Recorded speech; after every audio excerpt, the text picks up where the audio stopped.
Recently, I received an email from a Maria archives. The email listed some instructions for me.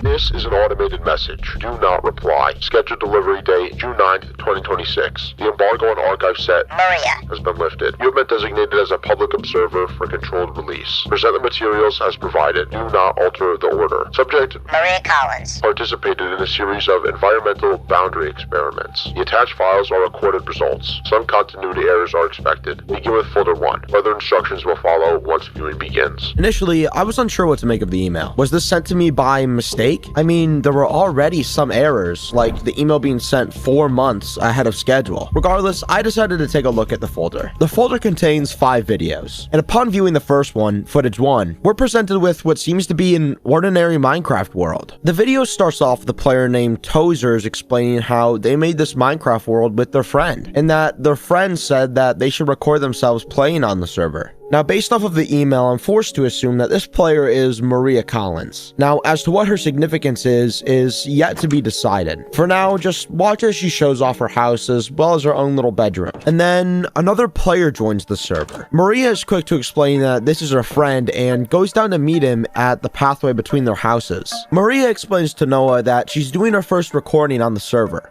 Noah then responded with saying that he is also recording. So this got me thinking, why was exactly that Maria was the only one whose documents were being archived? And furthermore, why was it being withheld at all? But to find out those answers, we must continue to watch Maria's perspective, where the conversation turns to something else. Maria asks Noah to share his recording with her after they're all done today, which Noah then says, not yet, we gotta do everything first. And weirdly enough, Maria simply acknowledges. Now what they could be referring to, we still have no idea of, but they wrap up their conversation with Noah saying that he was going to go get some glowstone, which he seems to do as he walks off into the nether portal, marking the last time that we surely see Noah from Maria's perspective.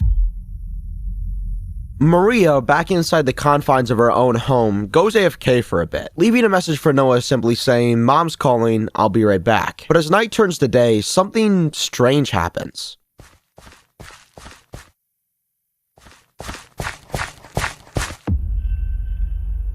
Maria is disconnected by something called player state. Could this be Noah messing with her somehow? It seems unlikely, but furthermore, the kick message she sees isn't normal. You see, typically when a player is removed from the server in Minecraft, the message shown is kicked by operator. But here it says player state, which doesn't exist. So why? Well, we're soon to find out as Maria logs back onto the server to see that Noah isn't back yet. And after prompting him to respond multiple times in the chat and still receiving no response, Maria scours the island, inevitably going to the top of the lighthouse to get a vantage point, but still when finding nothing, Maria makes a decision to go into the nether portal.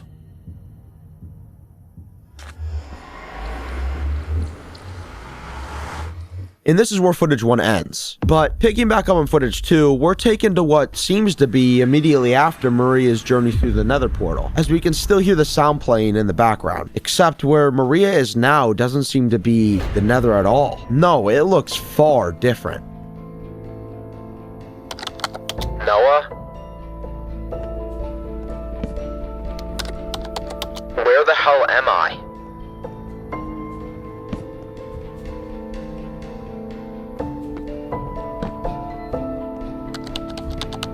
Noah, are you here?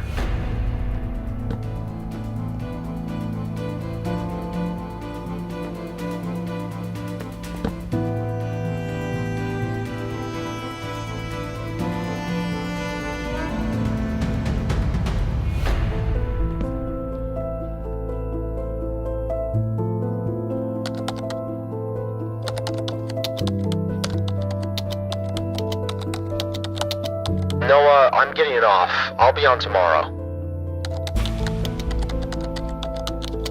My mom needs me, and this is freaking me out a little.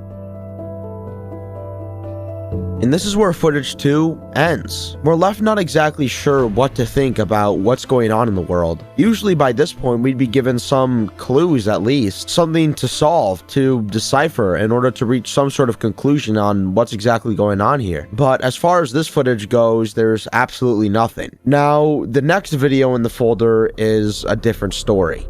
The third video in the folder, titled Where Am I?, starts us back in the shoes of Maria as we watch her navigate her way. Wait.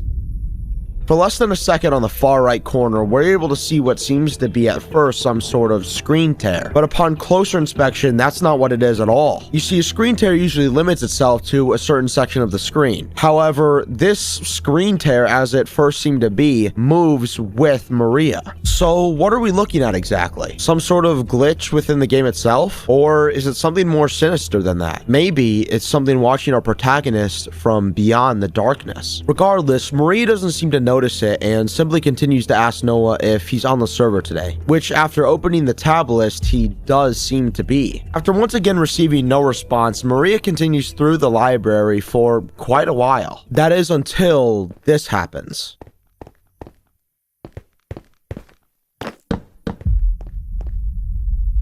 Complete fear takes over as Maria realizes that every sound that she makes, every footstep, every torch placed, is playing twice, which continues until Maria strays further and further into the library, as if she's being guided somewhere. Our protagonist then runs into the issue of running out of torches, as being blind in a place like this can be damning. Thankfully, they do have some wood and cobblestone on them to make a furnace and smelt charcoal, temporarily fixing their torch issue. Eventually, however, Maria yet again runs into the same problem, where she is then forced to move a single torch over and over.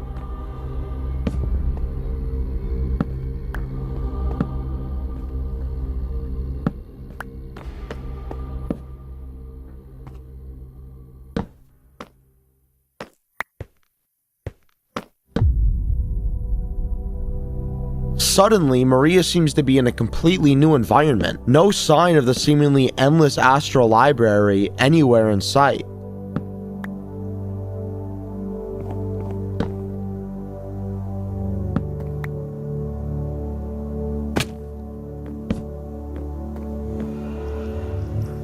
In front of her are 3 doors. The left encrusted with skulks saying trust above it. The middle encased in chiseled bookshelves and empty lecterns with a sign saying love. And the last on the right being clad in golden blocks and blackstone saying greed. However, upon opening each of the doors, they have very different outcomes. The left and center door have portal blocks behind them. However, the greed door has nothing behind it. Now, as to why this is currently unknown. And our protagonist doesn't seem to have a much better idea either, which she exclaims in chat either to us or to Noah. But after taking a closer look at the bookshelves around the room, Maria finds something interesting.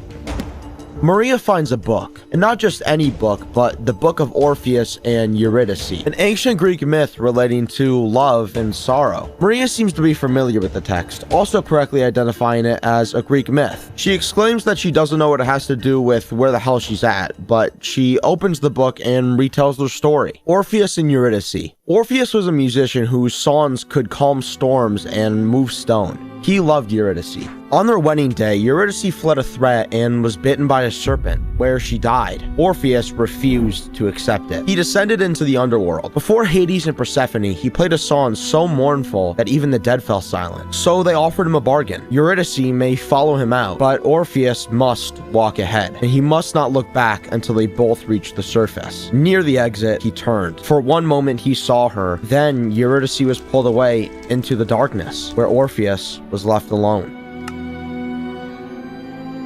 What Maria concludes from the story and its placement within the library is that Orpheus made his decision because he didn't trust Hades to fulfill his side of the bargain. So last second, he looked back.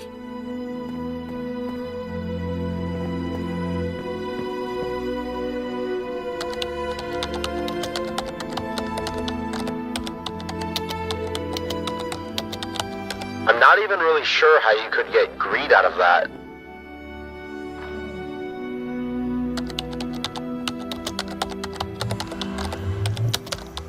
So, do I go through the trust door?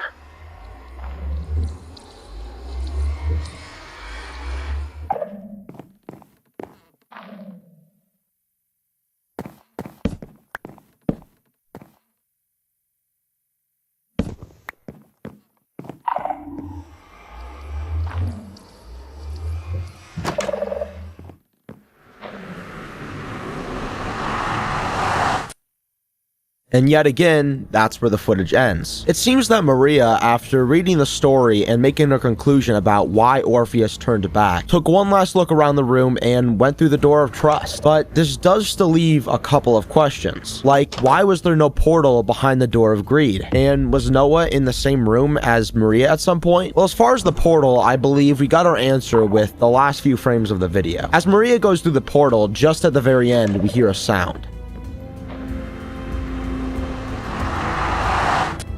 This is the sound that plays whenever a portal block is broken, which makes it safe to conclude that the portal breaks after someone uses it. So who was it that used the greed portal? Was it Noah? And if so, is he going to the same place that Maria is? Well, in our next video, we may find the answers that we're looking for.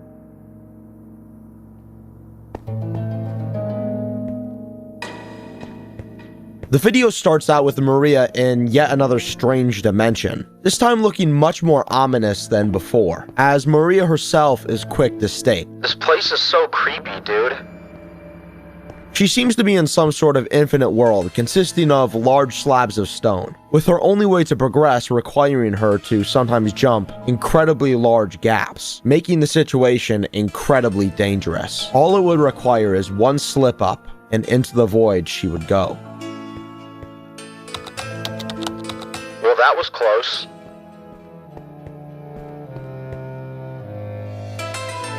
Maria continues to travel for a few more minutes, hopping from structure to structure, a few times just barely making the jump.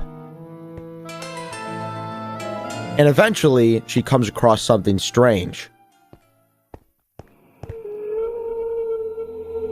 Maria looks up in awe at what appears to be a multi-branching staircase that leads to, well, we don't know. However, I expect that we'll soon find out, as without hesitation, Maria instantly starts building out towards the structure.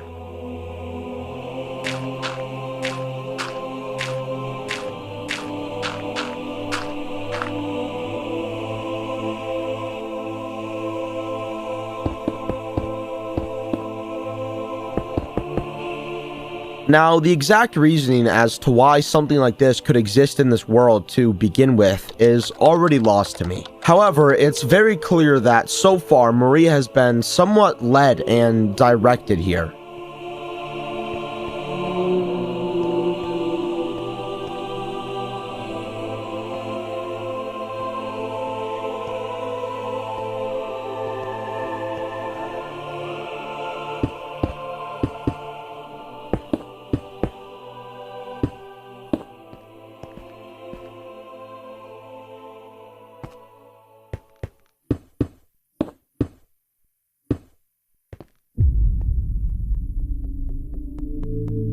Noah? For the very first time since getting lost in the nether portal, Noah's seen to type something into the chat, which Maria is quick to respond to, though yet again receiving no response herself. Now, this raises a couple of questions. Does this mean that Noah has been able to respond to Maria this entire time? If so, then why hasn't he? And if not, then what's been preventing him?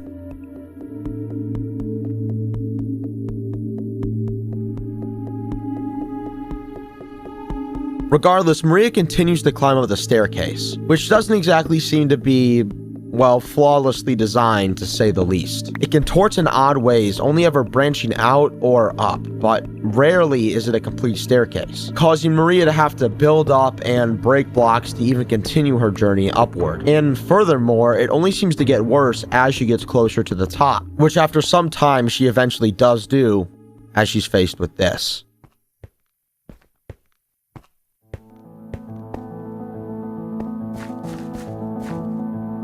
Noah? Is that you?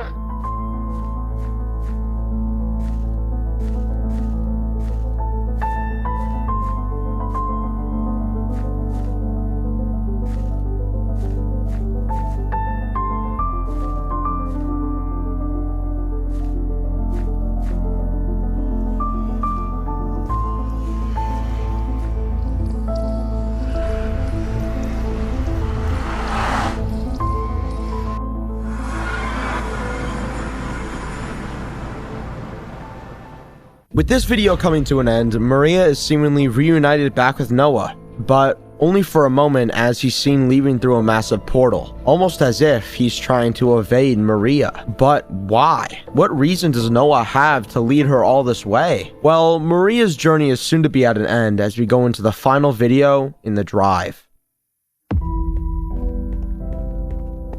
Starting out, we see Maria walking on some sort of path, with massive towers sprouting out to connect them all. They don't seem to be individually distinct, but...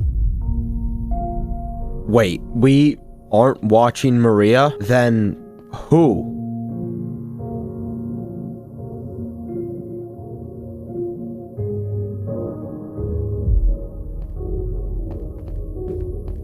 For some reason, we've switched to Noah's POV, but what's even stranger than that is that he's with Maria, and furthermore, they seem to be quite comfortable right now, almost as if they've been traveling together for some time now. Anyways, they continue their conversation with Maria questioning how long Noah has been here, and to that, Noah simply responds that he doesn't know, but it feels like it's been weeks, and to that, Maria says that it's only been a couple of days.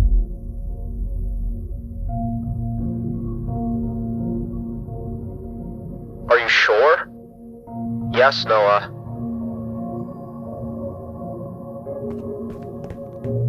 Okay. Noah and Maria continued their journey forward, looking around in awe at the massive towering stone structures, path after path, bridge after bridge, and tower after tower, until... Okay, I think we have to drop here. Just one level. Be careful.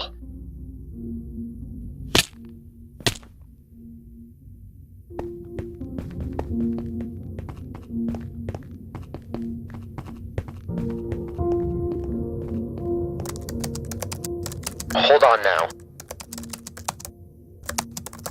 You stay here for a second.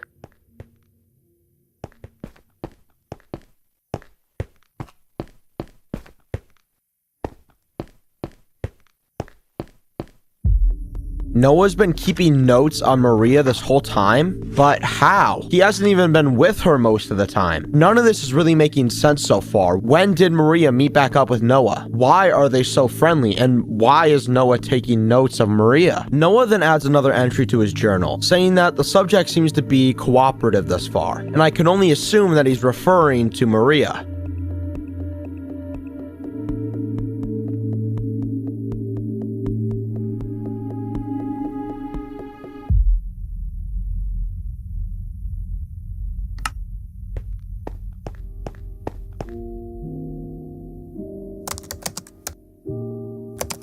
Come on, Toes.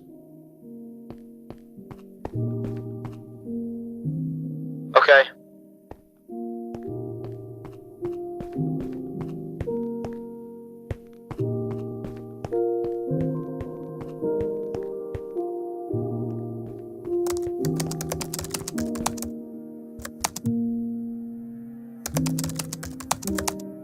So where did you go earlier anyways? What do you mean?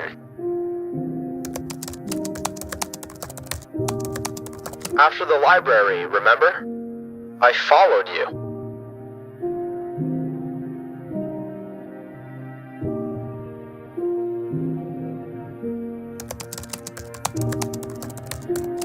That's not what happened.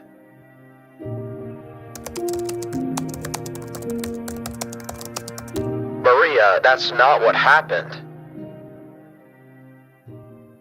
How do you know my name?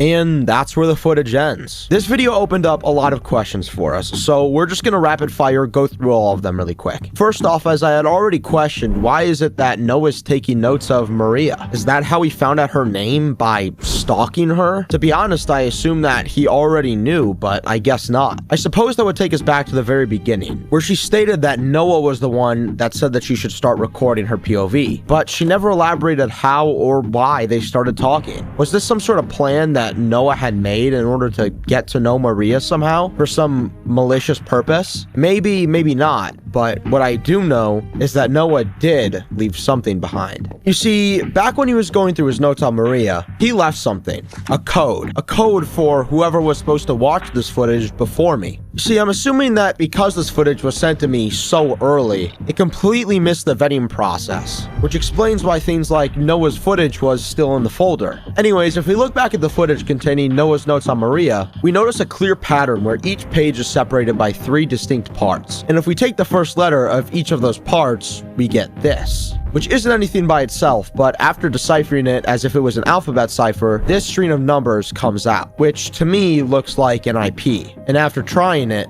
it appears I was right.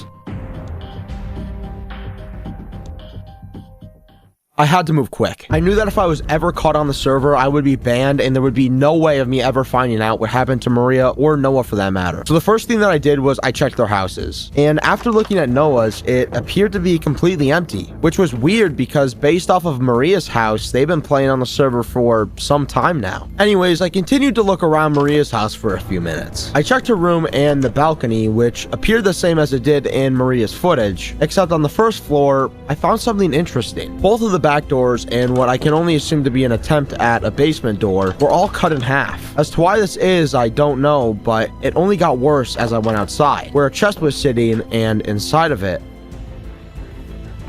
a compass, and not just any compass, but a lodestone compass, which was pointing directly away from the house. So I followed it, and eventually it led me to a village.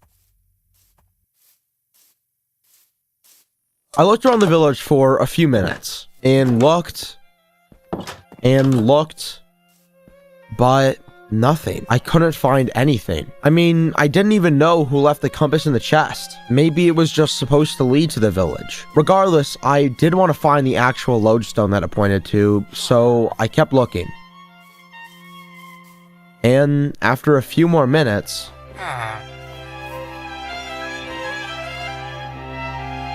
the rapid change in the compass's direction led me to believe that the lodestone was probably underground. So I changed my focus from the houses to nearby hills and cave entrances. And I noticed that this hill in particular had the dirt sort of unnaturally placed against the wall. So of course, I tried to break it to see if there was anything behind it, and there was.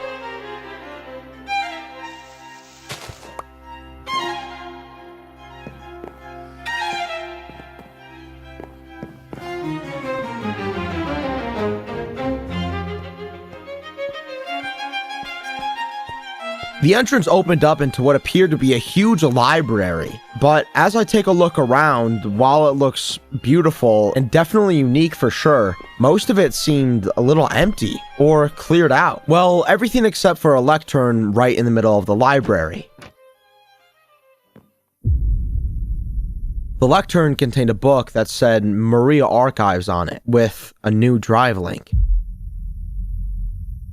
Upon opening the drive, we're faced with just one file, a single PDF, called the Parhelion dossier, and upon opening it, what the hell? Infinite cryptid text, Parhelion internal dossier, level 3 eyes only. What we were looking at is a massive document, bringing light to whatever this organization was and its intentions with Maria. I mean, she had an entire page dedicated with her. Page after page after page of information, tests, and trials. But right now we're going to tackle the important parts of this document. So obviously we weren't supposed to have access to this, and they made it pretty easy for us, giving us a full table of contents. And right off the bat, on the first page, it talks about astral domains. A subject declares an interpretation, often aloud, and the domain classifies the subject accordingly. And I believe we can see this through the first major puzzle with Orpheus and Eurydice, where Maria chose the door of truth based off of her interpretation of the story, which it even talks about here, Case Maria. Subject Maria Collins, handle Toaster, which they're actually wrong about. Subject Maria Collins entered phase 4 through a portal misroute and encountered an archive chamber, presenting a tri-door classification event, referencing the 3 doors. Liaison, it's known as 0, which we'll get to in a minute, was used as a social stabilizer and later removed to induce threshold selection. Subject proceeded into deeper archive space, continuing degradation increased. Subject is currently assessed as integrated. Now, on this next part, they talk about the organization itself. Parhelion. And right here it talks about their goals, where it says internally Parhelion focuses on 3 capabilities: threshold engineering, locating and stabilizing exits that do not route to expected destinations; the continuity of science, measuring how cognition persists when the world contradicts itself, so essentially comprehending things that just shouldn't make sense; and record systems, capturing movement as artifacts the environment can replay. So I guess all those libraries were supposed to be different records of the dimensions. Maybe that's where Maria was initially, in that library dimension. Now moving on, it talks about the trials themselves: program brief astral navigation trials, or ANT. ANT is designed to answer a practical question: can a human navigate astral space without losing continuity? The second question is more important: what kinds of people remain intact and why? And I guess Maria was their first, or at least one of their testing experiments. And then it talks about all these different phases where it just essentially just gets worse and worse, until essentially at phase 6, where I was supposed to step in, but I came in early. Now we get into the interesting stuff. Recruitment and liaison protocols. Recruitment model. Parhelion recruits through ordinary contact chains, friend-to-friend introductions, collaboration offers, recording projects, and curiosity-driven invitations. So it seems pretty limited and hand-selected as to who can be a liaison, which, as referred to earlier, is what Noah was, and if we keep looking, it talks about what they exactly do. So liaison doctrine. Liaisons are trained to be normal. They must not appear sinister, authoritative, or over-informed. Primary duties: maintain rapport and keep the subject recording. Anchor the subject in casual conversation during drift, which I believe drift is the time in between the astral planes. Introduce thresholds as accidents, not goals. And disappear at a controllable point to induce urgency without explicit threat. So this is what Noah did to actually get Maria into the portal. Now it talks about Maria herself. It talks about all her personal information: her name, her handle, which is actually incorrect here. I wonder how they messed that up. I'm not entirely sure. And her assigned liaison, it's Noah. Now it's clear from all this that everything involving Maria here was incredibly malicious. Whether it was done for some sort of science experiment or simply just for the curiosity of the organization itself, it's clear that the damage to Maria is now irreversible, and she's probably stuck wandering the astral planes themselves, wandering forever. No matter what's going on, never trust the blocks. This is the first line that I found in a book in an old chest in an abandoned Minecraft server. See, a few days ago, one of my friends hit me up. He told me that there was some Discord server that he got into. And apparently, inside the Discord server, there's some bot that when entering your Minecraft username, whitelists you on an old Minecraft server. But here's the thing. The server had apparently been shut down by Mojang, but now it was somehow back up.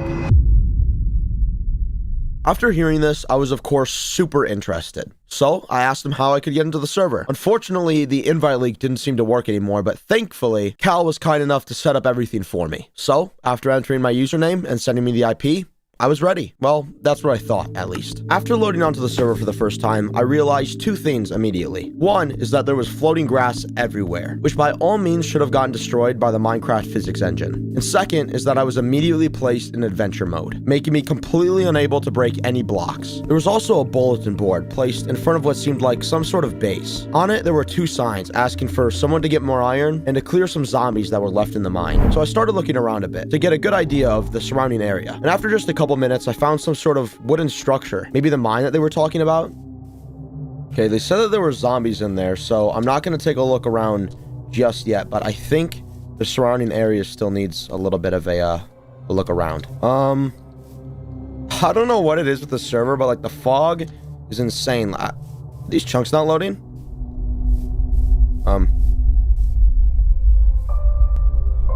Oh. Wait, I don't think there's any chunks here at all. I think this is just where it cuts off. Look, there's still water floating over there, so that means that if it's flowing, this is where the world ends. After discovering that I was basically on a floating island, I decided to stick closer to the main base and start my investigation there.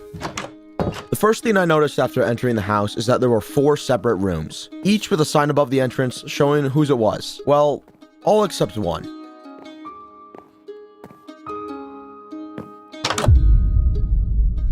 Somehow, blocks in the room with no name had been corrupted, which usually has to do with some sort of chunk loading error or a mod incompatibility. But neither of those seemed to be the case here. If it was a chunk loading error, then we wouldn't be able to interact with the front door, which would have prevented us from even entering the building at all. And it can't be a mod incompatibility issue either, because the server is completely vanilla. So that leaves us with only one option. There's been an intentional data manipulation on the server, which means that someone was probably trying to cheat in items, likely whoever stayed in this room. Okay, bro, I don't want to touch these blocks. Right in here, we just got some building materials, and then... What the hell? Bro, it's just a bunch of almost broken items, man. Okay, what do we got here? So there's stone swords, pickaxes, axes, and a shovel. Huh, okay. All right, let me get my notebook and actually figure this out and start writing some of this down. So, tools, durability, they're all stone. I don't know if that has any significance, but I'm gonna write it down anyways. There's 4 tools, like there's no like hoe or anything. It's just sword, pickaxe, axe, and shovel. Okay, so 4 tools. All of them are orange or in the red for durability, almost broken. Wait. The durability. Wait, hold on. I think it's F3H. Yeah, advanced tooltip shown. Okay, now I should be able to see the durability. Okay, 1, 2, 6, 10. Wait, these don't go over like 30 something. Okay, this one's got a 30. I don't know what this means. I think this has something to do with like the durability of the weapons. Whoever left this here obviously wanted there to be some sort of message, something encrypted that like only someone smart enough would actually be able to figure out. Huh. But why even encrypt it? This find opened up 2 things. One is that someone was obviously trying to hide something from some of the other players on the server. And 2 is that whatever it is that is clearly being hidden here had to be something that was worth hiding in the first place. But before we get into that, let's backtrack a little bit. Earlier in the recording, in Faye's room, I found a book. Okay, Faye's room. Book. No matter what's going on, never trust the blocks. They aren't always what they appear to be. Sometimes they change without you or anyone else doing anything. That's what we thought, at least. By the way, if you want the rest of my stuff, go to -39040. So we learn a few things from this book. Apparently, something's wrong with the blocks in this world, which already has been pretty apparent thus far. But more importantly is what's on the second page. Faye, or whoever placed this book in Faye's chest, left some coordinates where presumably some of her old loot was kept hidden. But what's weird about this is that the coordinates that were left are completely unable to be accessed in this current version of the world. You see, the coordinates are far outside where the world ends, which means 2 things. First is that the server wasn't always limited to the small floating island, and second, and more importantly, this book was written after the surrounding area had been removed, which creates a solid chronology that we can now base all of our future findings off of. Now, there was actually one more code aside from the durability cipher that was hidden throughout the base. In each of the chests in everyone's room, aside from the room with no name, there were 2 items of varying quantities. Okay, so we have 1, 2, 3, 4, 5, 6, 7, 8, 9, 10. Okay, 10 items. Okay, the most logical thing is just order it by how many there are. Okay, there does seem to be like a 1, 2, 3, 4, 5 type thing going on. So if we do that, then it leaves us with this. Dirt, orange wool, nether sprouts, this doesn't make any sense. Okay, this obviously seems to be some sort of cipher. Okay, let's see. So what do we have? Block. All these are blocks. Okay, then there's a normal item. Wait, the lettering. Okay, so dirt starts with a D. Let me get my notebook back out. Okay, if we take the first letter from each of these, we got D-O-N-T-G-O-D-O-W-N. Okay, D-O-N-T-G-O-D-O-W-N. Don't go down. Don't go down. Okay, what does that even mean? Don't go down. Like, oh. Trapdoor? Was this here before? I don't remember. Okay, we can open it, but I can't see what's down there. That's a cobblestone floor right there. And we can't break anything to get down there because we're in adventure mode still. Alright, I guess that's not accessible then. Now, while we may not be able to access the trapdoor, this clue does tell us that there's something possibly dangerous down there.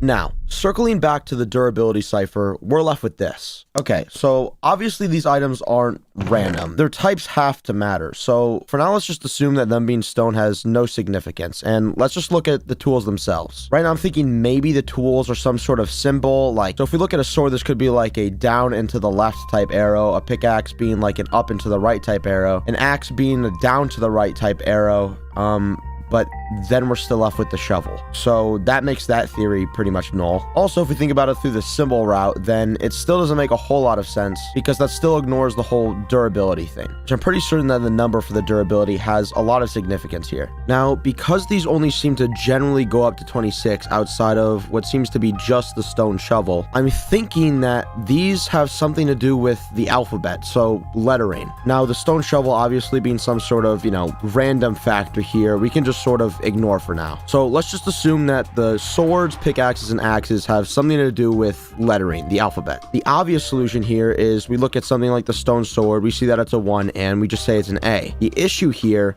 is when we start to get into the other tools. What's the difference between a sword saying 1 and a pickaxe saying 1? My first thought is that it probably has something to do with capitalization. So maybe the sword is a lowercase a and the pickaxe is maybe an uppercase B. However, once again, we still have the axe, which throws things off a bit. So if we already have uppercase letters and lowercase letters handled, then the most likely option is that this last tool represents, well, numbers. Now the thing with that is because the sword, pickaxes, and axes are all, in relative equal quantity, this can't decode into just another message unless it's a whole nother cipher, which means that it's also probably a link to something. So we'll write that down and we'll keep that in mind for now, but I think it's time for us to finally start decoding. So let's start with our first theory. Swords equals lowercase, pickaxe equals uppercase, and axes equals numbers. That still leaves us with a shovel, so for the sake of argument, let's just say shovel equals question mark. Okay, so I'm just gonna go through this really quick and decode what this would be. Okay, this way we have a 33 character code that just translates to this, and I'll just put that on screen here. Now, this looks like the ending sequence to a link to, well, pretty much anything. A YouTube video, a ChatGPT thread, a drive maybe, and without even knowing if this is the right code, like the pickaxe could mean numbers and the sword could mean uppercase letters, the potential for what this could mean seems pretty endless. So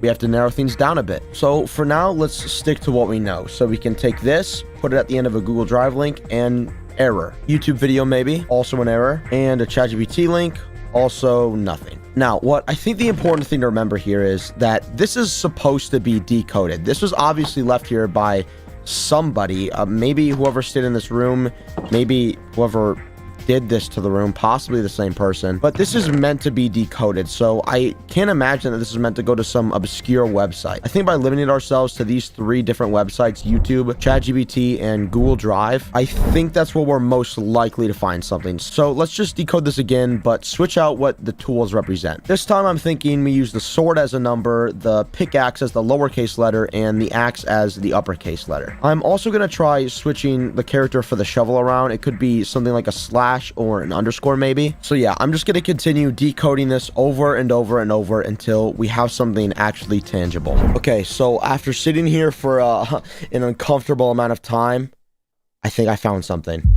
Yeah, so it was a drive link. This ended up being the full link, and it led me to somewhere called the Chaos SMP, which contains a video called Day 4. Now, this all obviously had me asking more than a few questions. Who made this drive? Are they the same person that lived in the room with the corrupted blocks? Why hide this footage to begin with? And what exactly is the Chaos SMP? After opening the footage, we seem to be watching from the perspective of whoever lived in the room at the end of the hallway at the top floor.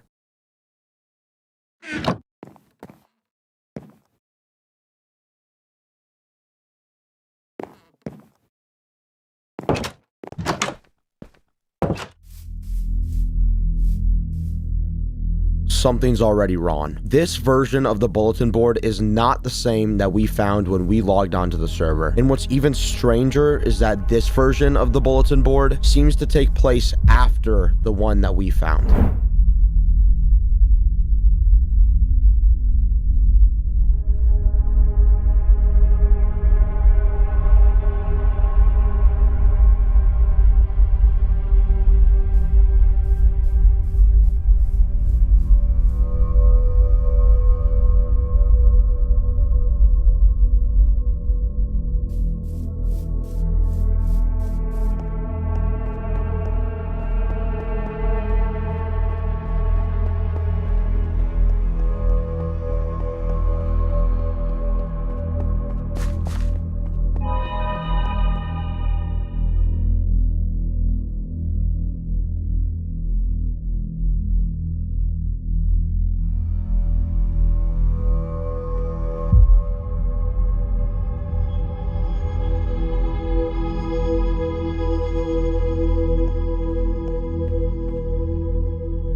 And that's where the footage ends. But there may have been a couple of things that you missed. So going back to earlier in the footage, 3 things are made apparent aside from the bulletin board anomaly. First, as I'm sure you already noticed, the player's name is blacked out in the chat. Now, this could be used just to protect this player's information, though I find that unlikely because, as far as we know, the only way to even access this footage is through the durability cipher that we found on the server, and everyone that had access to the server would be able to see this player's name anyways. Also, our cameraman here seemed friendly enough with his neighbor to steal from her, so they likely already knew each other personally anyways. So then, why black out your name? Who are you trying to hide yourself from? Right now, we don't know. But what's even more concerning than this is what I found next. If we go back to after the torches were snuffed out in the mine, on our cameraman's trip back home,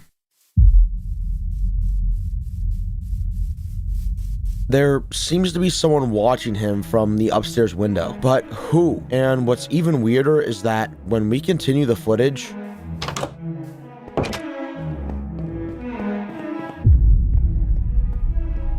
it's as if nobody was ever there. So who is this mysterious figure? Did he have anything to do with the torches going out in the mine? Again, things seem unclear. The last thing that we're given before our cameraman logs off is this.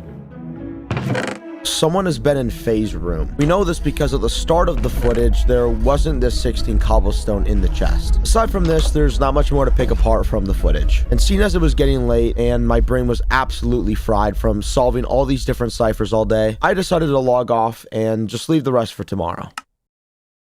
I woke up early the next day, hoping to get a head start on my investigation. Except, as I go to log onto the server, I'm met with this. A message. You'll never find him. He's gone now. Was this message intended for me? As far as I know, I'm the only person that's been on the server in quite some time. And I'm not even sure who he is, so could this really be for me? And that's not all. The server profile icon has also changed. It seems to be text of some kind. So after taking a screenshot of it and translating it to English, we're given this. Help me. Immediately, this message strikes me as odd because it gives the exact opposite stance that the server message did. It's almost as if the server icon's message and the actual server message were created by 2 different people. As we go on, our questions only seem to multiply more and more. So today, we need to make sure that we're getting the answers that we're after, or we might never find out what happened on this server. As I load into the server, the first thing that I notice is that the bulletin board has changed again. This time, it only has the messages about the iron, the zombies in the mine, and... wait. The griefer? I can't believe I didn't notice it before. Back in the footage that we found when our cameraman was looking at the bulletin board, there was a new sign asking the other players on the server to get rid of the griefer. Could this griefer be whoever was watching our cameraman on his way home? Well, this all got me thinking, what else have I missed? So I went back and not only went over the footage in the drive again, but also my own footage. And right at the beginning of my recording, I found something. As I run by in the lower left corner, there's a dark figure staring at me. But how didn't I notice him? And why did it not show him as online? After all, it showed the server having 0 other players both before and after I logged on the first time. So who is this player? Is he the griefer on the server? Is he the same person that was watching our cameraman in the footage that we found? We'll get our answers soon enough. But for now, we need to take note of another change to the bulletin board. You see, this one doesn't exactly match either of the other 2 that we've already seen. No, this one takes place after the one that we found and before the one in the footage. So now our job is to fill in the blanks. What happened on the server in between the footage that we found and our experience so far? After entering the base, I immediately searched all the rooms. This time they seemed actually lived in. They had blocks, food, normal stuff that players would keep in their chests. Well, everyone except Ben, who for some reason had both chests completely empty. Apart from this, there were 2 other massive changes to the world. One is that the surrounding area seemed to have been recovered. No more corrupted chunks. That means that we can venture out to the coordinates that Faye had left in her book and find whatever it was that she had left in her stash. Aside from this, there was one other big change in the base. Finally, we're given a name. Mikey, our cameraman, and the player that lived at the end of the hall on the top floor, the room with the corrupted blocks. After entering Mikey's room, things immediately looked different. No corrupted blocks, the chest in the corner that previously had the durability cipher was gone, and this. 32 candles, a broken elytra, 64 feathers, and a booking quill. At first glance, these items seem to have no correlation to one another. But after further inspection, the true meaning becomes difficult to ignore. This is an obvious reference to Icarus from Greek mythology, whose cautionary tale of flying too close to the sun is often used as an analogy for greed. So, was this a threat of some kind? A warning? Well, after opening and reading the book, things become more clear. I know what you've been up to. Stop now or there will be consequences. Okay, well, it's definitely a threat, but why? Did Mikey do something? And who is it that he's pissed off enough to warrant leaving a message like this in his room? Right now, our best course of action is to venture out to face Cash. Maybe there we'll finally get some of the answers that we're looking for.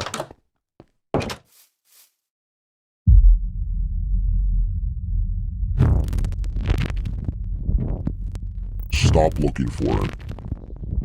He is gone. He's not coming back.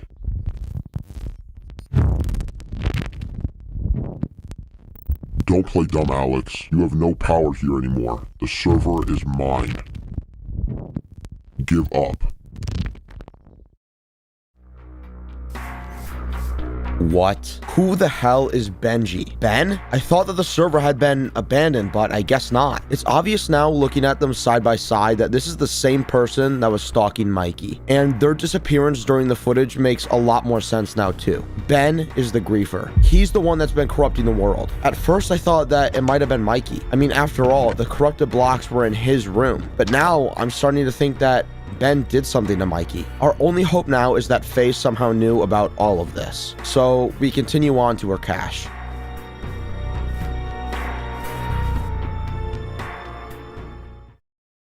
Alright, so we're pretty much at the chords. It's like a little bit in this direction over here. There doesn't seem to be anything right here though. Negative 390.40, so that's exactly here. But there's nothing. I wonder if Ben's gotten to it already. I mean, like, this has been on the server for a while.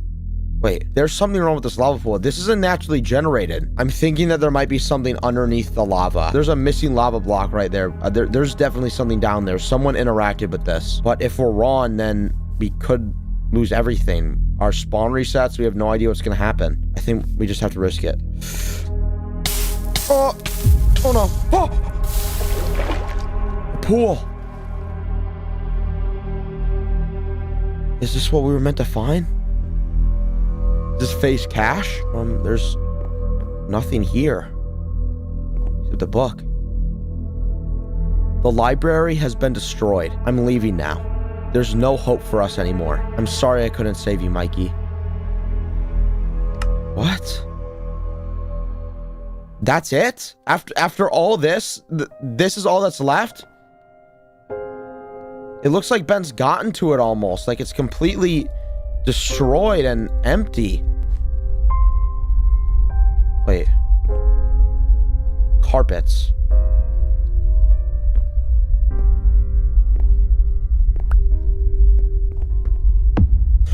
I knew it! Okay, what happened to... What the hell? Okay, I'll just follow this, I guess.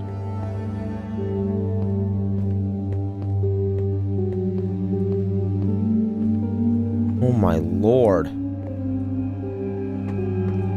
The hell is this place, dude?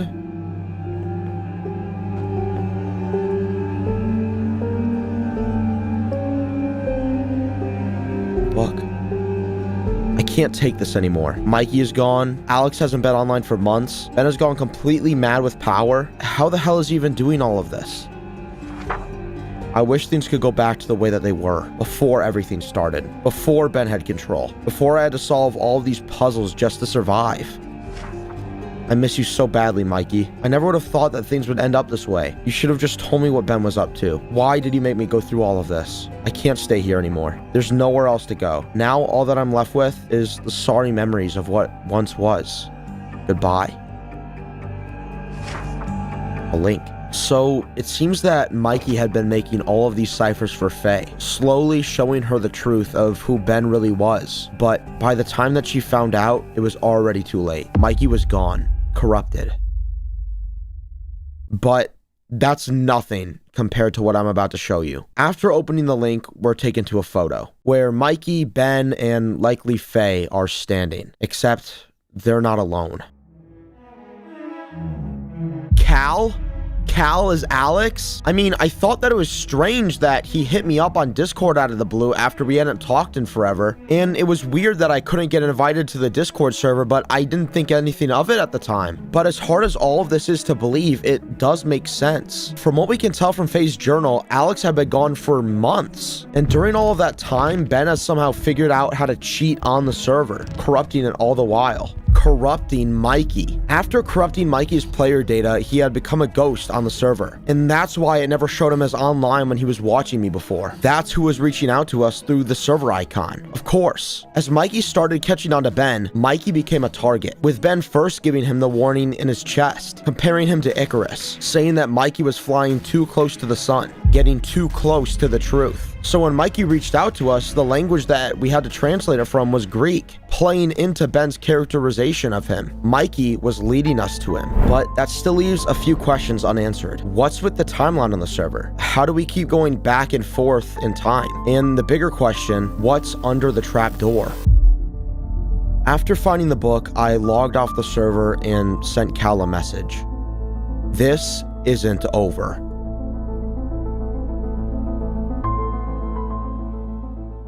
Hello, Max. Your investigation on the server has not gone unnoticed. First off, I would like to applaud you for your findings thus far. You have already made it farther than I would have initially thought. So far that I will reward you with an additional piece of information. The server is still corrupted. There is no changing that. If you want to help me uncover what happened, you must figure out a way to get around the system. I will contact you again soon.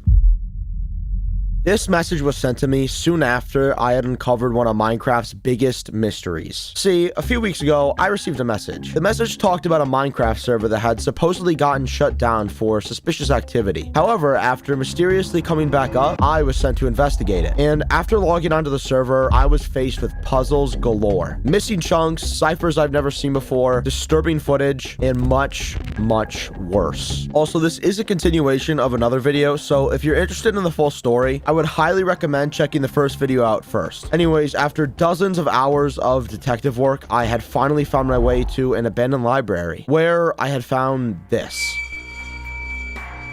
It turns out the entire time I was being controlled and directed by the man that sent me on this investigation to begin with. After finding this out, I sent him a final message telling him that we needed to talk. And after weeks of waiting, that brings us back to today. So where exactly does that leave us? Well, first off, we still haven't found out what's underneath the trapdoor, which according to whoever made the item cipher from last time, likely Mikey, seemed to be quite important. Additionally, Faye's journal still doesn't make a lot of sense either. Sure, there have been instances where the blocks on the server have been weird to say the least, but nothing so far that would make me not trust them, as she says. And lastly, and the most concerning to me, is the timeline on the server. Because the text and the signs on the bulletin board seem to be continuously changing to before and after the requested tasks are completed, we can infer that the version of the world that we last played on wasn't the most recent. So here's our mission. Find a way to get past the trapdoor and find out what it is that was worth hiding to begin with. And after that, we need to find any possible clues that may reveal what's going on with the timeline on the server. But there's an issue. After logging back onto the server and looking around the library a bit, there doesn't seem to be any apparent exit. The way that we got in originally was through a one-way falling lava pool, so that's not an option. And the library itself seems to be a completely sealed box, so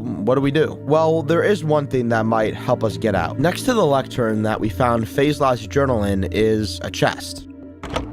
Inside the chest is a random assortment of items, mostly blocks. Now, this already raises a few questions. Is this even a cipher? If it is, then why did Faye put it here? The real library seemed hidden from Ben anyways, so why continue the secrecy? Okay, so Faye obviously left this here for, I guess us. I mean, somebody was definitely anticipated to be finding this. That's why she left the book. In the book, she's talking to Mikey. I mean, she says, like, I miss you so badly, Mikey, but I wonder if it's just her being in grief and just saying that, or what.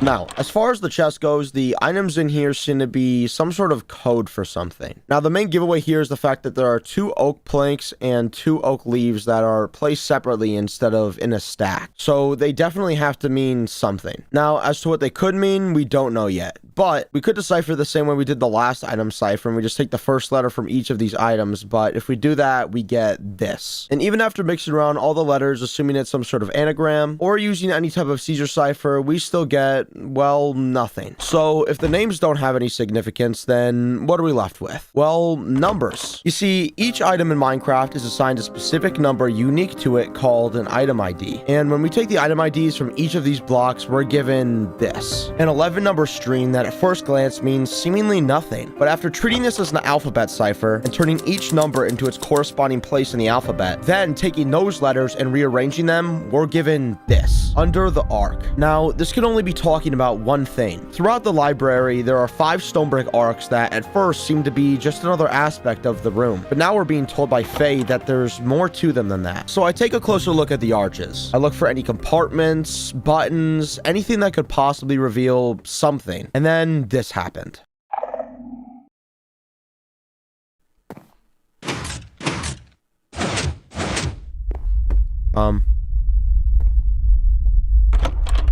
Another book.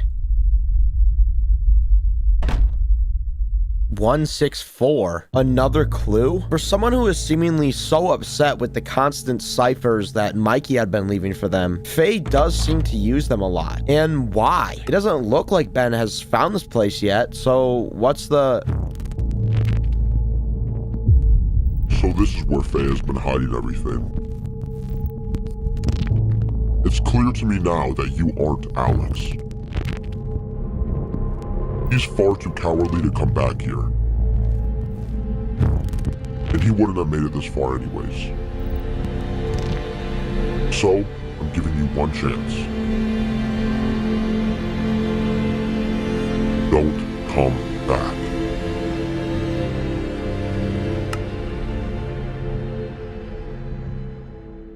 We don't have much time. Ben found the library, and we still have one more clue left. If we don't get to the bottom of this today, we may never know what happened on the server. Now I get why Faye continued to leave her messages in code. She knew that Ben would be following us like he did Mikey. I thought that Mikey had been smart for leaving a trail for Faye to follow, but Faye seems to be in a whole league of her own when it comes to guessing Ben's moves. It looks like I bought some time by making Ben think that I was leaving the server for good, but we have to move quick before he comes back and realizes that it was a trick. Okay, this is the last part of the library that we just haven't fully explored. I mean, we had the little hopper thing to open the door from last time, but anything else, I mean, or the bookshelves, I suppose. Okay, let's sit and think for a sec. The last thing that we were given by Faye was a book. And in the book it says, wait, 164. How many slots do we have here? Each chiseled bookshelf in Minecraft has 6 separate slots that you're able to place a book into. So with 32 bookshelves, that gives us 192 slots, putting slot 164 right here.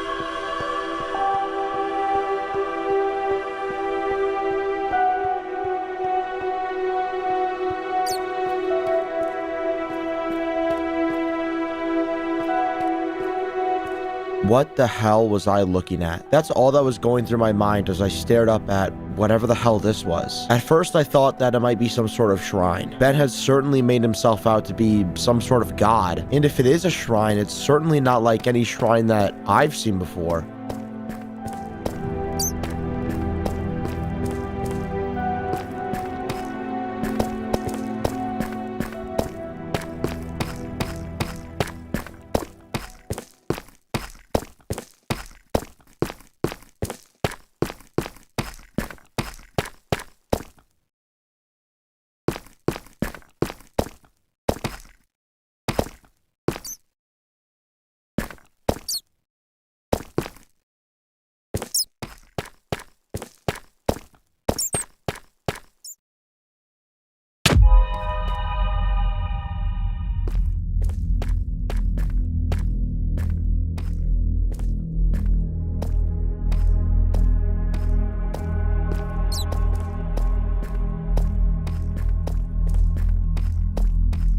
Something is here. We don't know if it's the same thing that's asking us for help, but whatever it is, it doesn't seem friendly. And after opening the chest, we're met with a new mystery. An ender pearl? And the name on it when translated is shown to be Greek, the language Mikey has been using to communicate with us. The pearl reads as "use wisely." Is this our way into the trapdoor? Maybe, but we still have to get out of wherever the hell we are and do it while avoiding whatever attacked us before.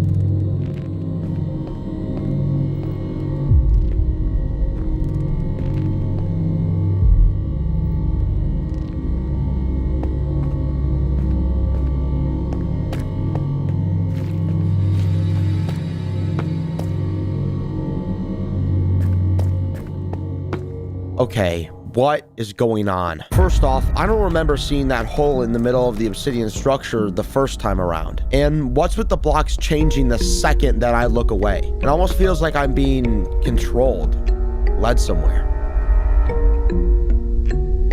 Okay, so being stuck in a maze is obviously never a good thing. It looks so weird too. It's like very like windy, and I don't know. I don't really like trust like these angled hallways and such. And you know, something else that I'm thinking about that didn't really cross my mind at first is like proportion wise, it doesn't make sense for this to be here at all. I mean, like the obsidian structure thing, it was not that long. Like, it's not long enough to contain this, and as far as I know, we didn't go down or anything. But when blocks are changing and, you know, things are moving around, I don't really think rational physics, Minecraft physics is, on the table. I continued to explore the maze for about another 30 minutes, finding nothing but dead ends or long hallways until I found this. The hell?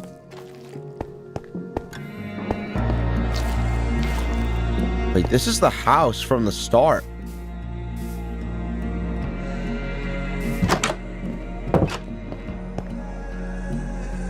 No trapdoor here. Rooms are empty.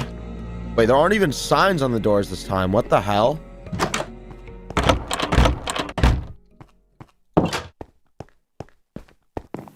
Okay, phase room. An iron ingot? We'll hold on to that, I guess. And Mikey's room. This is the only one that's a double chest. Wait! The durability cipher again. Last time, one of the most crucial ways that Mikey had relayed his information to me was through a durability cipher. A cipher where the durability number of a pickaxe was equal to a lowercase letter, an axe an uppercase letter, and a sword was the number itself. And the last time that this was used, I was brought to a drive link that had revealed some disturbing footage. That footage, however, brought me closer to the truth, and now it seems like Mikey is yet again trying to communicate with me via the same type of cipher. So assuming that it's using the same conversions as before, you know, like the axe being like the uppercase letter and the pickaxe being the lowercase letter, this translates to this. We have been here all along. Who is we? The four of them? Mikey, Faye, Alex, and Ben? So this got me thinking, what exactly was Mikey trying to tell me? Okay, to me, it just seems like we're getting clue after clue after clue, and we're not getting any of the answers that we actually want. I mean, we have the ender pearl now. We have a way to get, like, down and through the trap door, but what are we going to find down there? I mean, there's still really no way that we're actually going to be able to tell until we do it. And then there's the blocks on the server, like little stuff like this, the floating grass over there, this, the blocks.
Okay, what is happening? We seem to have gone back to the start somehow, but it's different. The obsidian cubes are back inside the megastructure and the chest is gone. Also, again with the blocks disappearing. Now what Faye wrote in her journal is starting to make more sense. Something is happening with the server and it's causing the blocks to glitch out and disappear. But what's causing it? And when we find out, will we even be able to stop it?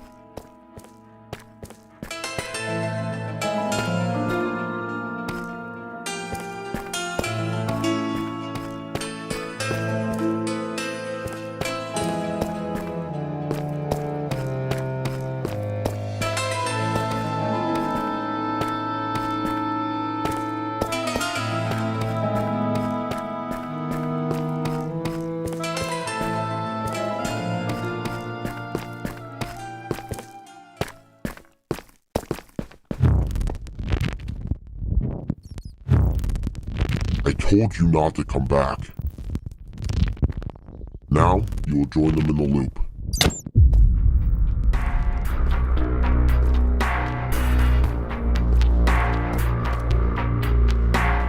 Ben is back.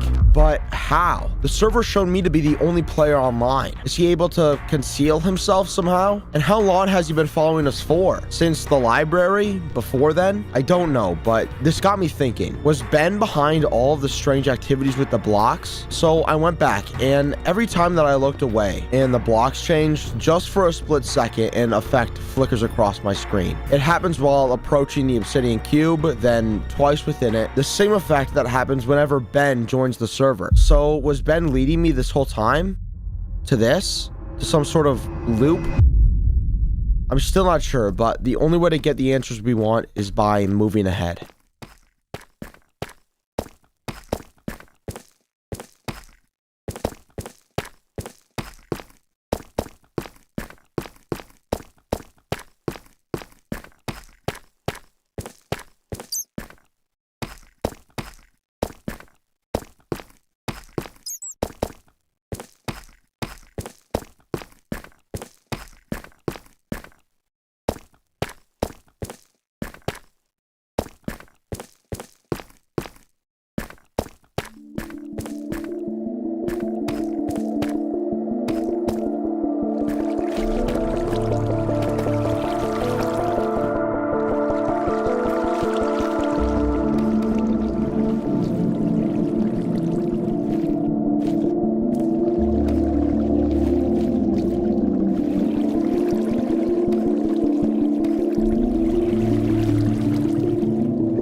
name is Lily. I'm messaging you to ask if you could look into the disappearance of one of my friends. His name is Michael, but goes by Archangel on Minecraft. We know each other from school, but it's been a few weeks since I've last seen him. Usually we get on the server and play for the rest of the day as soon as we get home, but as I said, he hasn't been on for 3 weeks at least. I'm just getting pretty worried and thought you might be able to help. All I have of his is this old doc that he sent me with all the server information on it. I'm sorry if this is too much, but I really need the help right now. This is a message I received a few days ago from a Chronic Nightjar 6. At first I thought this was just another fake story made and sent to me for fun. After all, I receive dozens of messages a day detailing similar events. And even if this story was true, there are infinite reasons that Michael could have missed school. He could have been sick, out on vacation, or many other reasons. But after doing some digging, I found it to be a whole lot more than just some story. Secret malware planted and left undetected, real-life police calls, and the disappearance of a young boy named Michael Massarelli.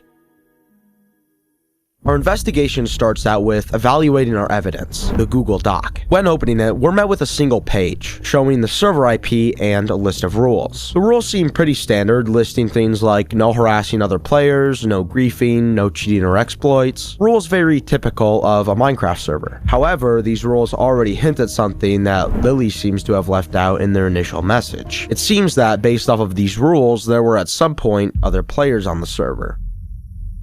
For example, one of the rules, do not impersonate. It seems reasonable enough, but this implies that there would be more than 2 players a part of the server at any given time. For instance, if a player 1 killed player 2's pet wolf, they wouldn't be able to simply blame it on player 2, as player 2 would know themselves that they didn't do it, so it had to be player 1 that was responsible. Additionally, outside of this particular example, it seems odd to have a list of server rules for a server containing just 2 people. No, it would seem much more reasonable to simply sit down with each other and talk about what they are okay with and not okay with happening on the server. So because of this, it's safe to conclude that there were more players than just Michael and Lily a part of the server. Now, as to why they weren't mentioned in Lily's initial message is impossible to say. What is certain, however, is that there's already more than initially meets the eye here. This is further shown in another rule left in the doc, which to me, outside of the do not impersonate rule, is really the only one that necessarily sticks out to me. Do not use players' real names. Now, this is a rule that's particularly interesting to me. The rule itself is fair enough. After all, you don't want your personal information going around to people that you might not necessarily want to have it. However, not only does this further cement the idea that there are more players than just Lily and Michael a part of the server, but it also suggests that these players didn't know Michael or Lily personally, or at the very least didn't know them in real life, as Michael and Lily did with each other. So now that we know that there are more players than just Michael and Lily involved in this mystery, one question still persists.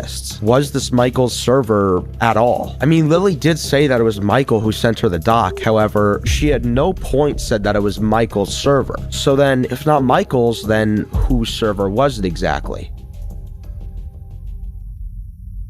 Logging onto the server, we're met with a few things immediately. First off, no one seemed to be online, so I was left to freely investigate on the server. Additionally, there were no signs that there had ever been any players in the surrounding area. No broken trees, destroyed dirt, random items, placed crafting tables, nothing. However, I did find one thing that seemed odd. Nearby spawn there was a lava pool, which by itself doesn't seem weird at all, except for the fact that the lava was just now burning a nearby tree. And if there were players here at some point, then the tree should have already been completely engulfed in flames. So at first I thought maybe I had logged onto the wrong server. After all, it seemed completely new and untouched. However, after doing some more exploring, I found that to not be the case. What I came across was a relatively large house, made almost entirely out of oak and dark oak wood. Quite an ugly combination in my opinion, but nevertheless, we finally found some evidence of players existing on the server. Inside the house was almost completely empty. All that furnished the first room was lanterns hanging from slabs. Additionally, skeletons and spiders are heard underneath the house, suggesting that there's possibly another floor or a basement. So that's exactly where I went, mining a nearby tree, making a wooden axe, and deciding to break through the foundation of the house. But what I was met with, I never could have predicted.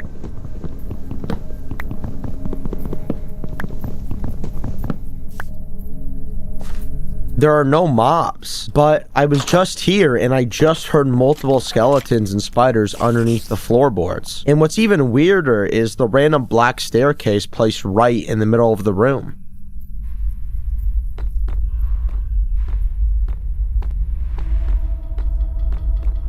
After making my way down the stairs, I met with a long hallway and some sort of void, but this shouldn't be possible. After all, there's no way to break bedrock in normal Minecraft without using cheats or exploits. And as far as we know, this is a completely vanilla survival-based server. So how was this even made? Who would go through all the trouble to do all of this? And why?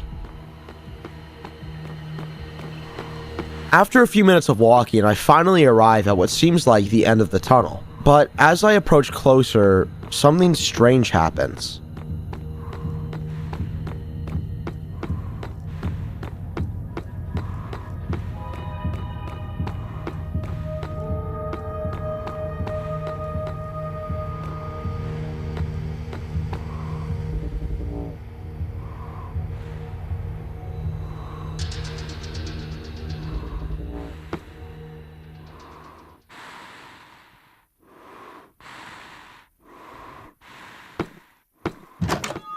A room? A room with a goat horn possessing a unique name on each wall. One saying hate, another saying sorrow, and the last saying regret. But what could this mean? Is this indicating towards some sort of history to do with the world and the players on it? Right now we don't know, but it's clear what we're presented with here. This seems to be some sort of puzzle. A puzzle only solved by blowing the correct horn. But right now we have no context and no clues as to what the correct horn might be, nor the consequences for blowing the wrong one. So what are we to do?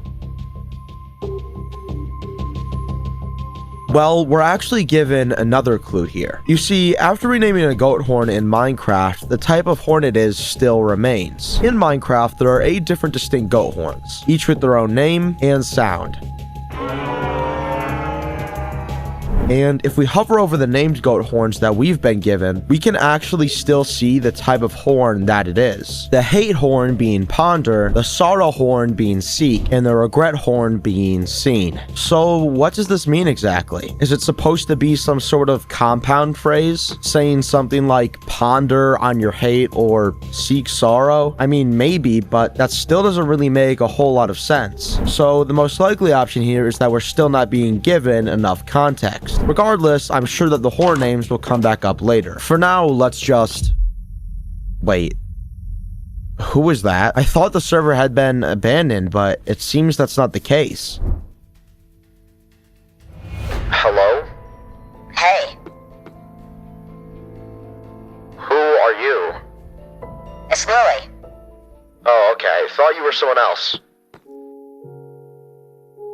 Who? I don't know, I just wasn't expecting someone to join. Where are you?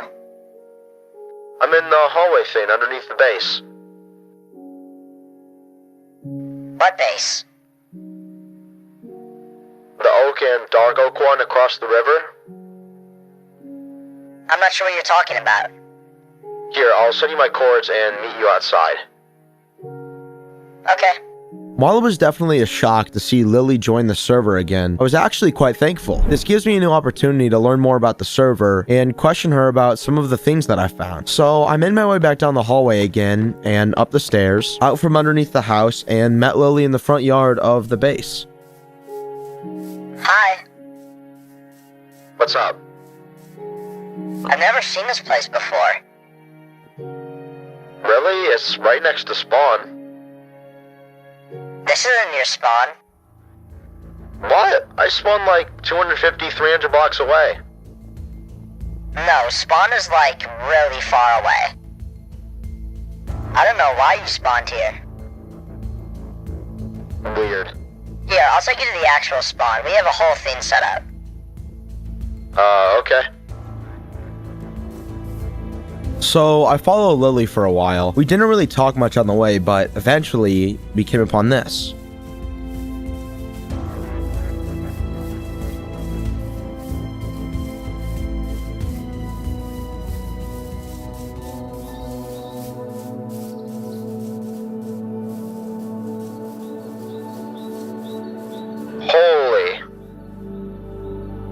This place is insane. Thanks.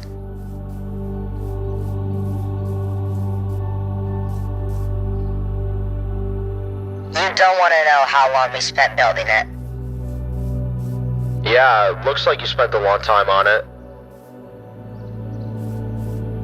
We wanted new players on the server to feel welcome, so we made sure to spend a while on this.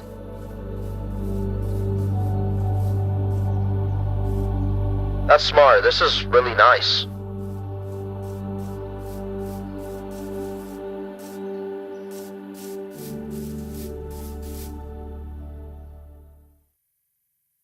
Anyways, are you here for Angel? Michael? Yeah. Yeah, I'm looking into everything right now. There's some weird stuff on the server for sure. Like what?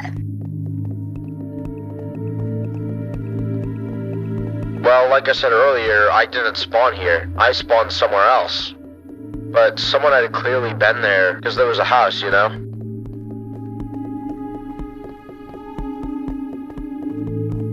Yeah, I guess that's true, but I really don't think there's anything that crazy going on. Yeah, I guess. Anyways, I'm gonna head off. I got some more stuff to do.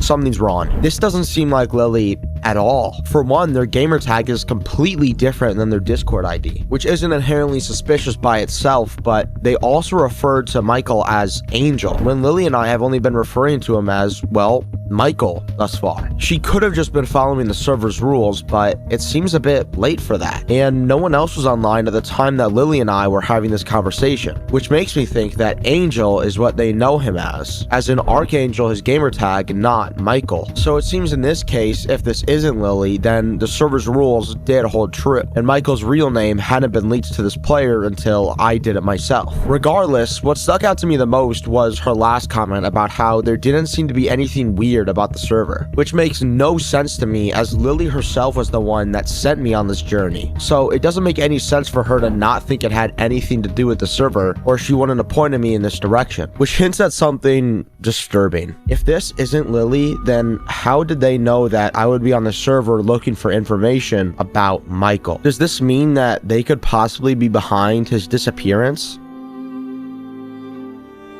So, if not Lily, then who is this player? They clearly knew their way around a little bit. I mean, they brought me all the way to spawn, which is another thing. Why was it exactly that I didn't spawn where Lunara said spawn was? And was she being honest when she said that she'd never been to the wooden building? I mean, for all we know, she was the one that made the goat horn puzzle beneath its foundations. That entire chamber could have been built by her, and she's just feigning ignorance to save face. Though right now, acknowledging its creation doesn't seem to have any sort of significance on our investigation. If she's implied to be a part of whatever possibly happened within that house or in the catacombs, then it wouldn't make sense for her to play it safe and just pretend she had nothing to do with it. Anyways, that's a lot of theories and conspiracies, but we haven't gotten anything actually solid. No, that's what comes next, because right before I left the game, on the far left corner, I just barely see the edges of an item frame. Now, it could just be nothing, but theoretically, there's something attached to it, something that might have to do with the story of the server, with the disappearance of Michael. So not wanting Lunara to see it or her to know that I saw it myself, I decided to play it safe and log off, sitting and refreshing my game until she did as well. And eventually, she did. Logging back onto the server, I immediately go to look in the corner, where I find that I was right and there was something in the item frame. A book. A book titled For Steven, and written by an Uncharted 24. Now, this adds 2 more known players to the server's history, making it 5 in total so far, assuming that Lunara isn't Lily. Opening the book, we're presented with a message. Hey Steven, I'm leaving this for you because I know you're the only person that comes here anymore. I wanted to tell you that I found the drive that you're looking for. I haven't had the time to go through all of it yet, but it was an ARC space at negative 2,213.12.435. So it has to be what you were looking for. Anyways, I hope you find this. I can't stay on the server anymore. It's gotten too dangerous. Good luck, Kyle. And there on the last page, a Google Drive link, which when opened shows us this. a Google Drive titled Help Me, and within it are 2 videos, the first of which named mysteriously as It's Him. And after opening this first video, things seem to be surprisingly calm.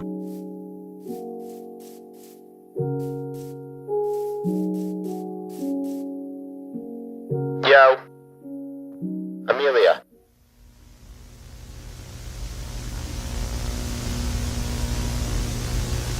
What? Michael just referred to Lunara as Amelia, proving my theory that the person that we talked to earlier isn't Lily. But what reason would they have to lie? I don't know, but the deeper that we get into this mystery, the more unnerving this gets. Michael! Holy crap, you've built so much since we've been off. Chronic was talking about how you were working on it at school. Yeah, I've been up all night. Yeah, this is really cool. Thanks. Still gotta do the inside. Yeah, I know.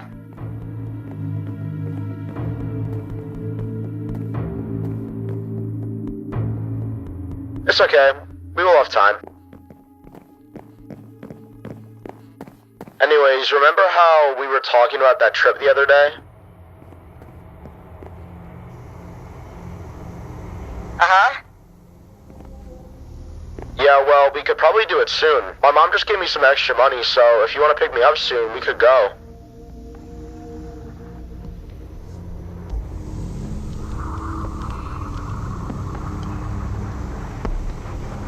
That would be great. Awesome.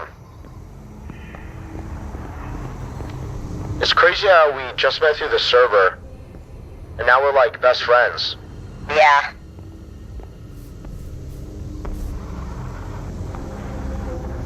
It was crazy. Chronic was making fun of me earlier, talking about how, like, oh, you and Amelia are always with each other. Aw.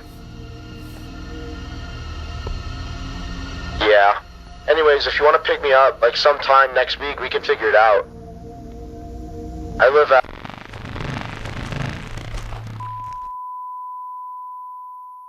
And that's where the video ends. So it seems that for some reason, Michael and Amelia had been planning some sort of trip together. And based off the lack of mention of it in Lily's DM to me, I can only assume that she had no knowledge of it whatsoever. Now, obviously this all seems super sketch, and I'm thinking the exact same thing, but for all we know, this trip never happened. So hopefully the next video will give us some more insight.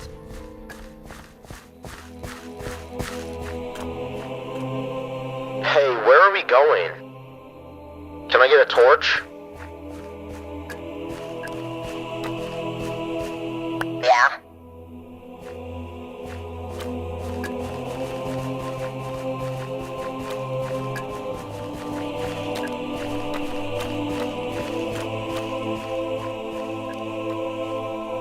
Where the hell even are we? It seems that Michael is being brought somewhere by Amelia. Now, as to where they are, Michael seems to have no idea, and neither do I. I've never seen a place like this before at all. It's definitely not naturally generated, but why would someone go through the trouble of building all of this? Hundreds of thousands of stone bricks placed very intentionally in a very specific pattern. It doesn't make any sense. And why is it that Amelia won't answer Michael when he asks where they are, or where they're going to?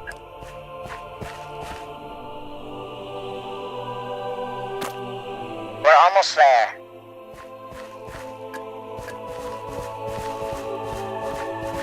How did you even get here?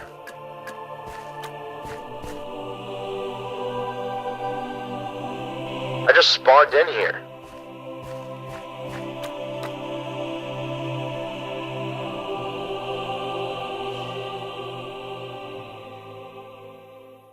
I'll show you.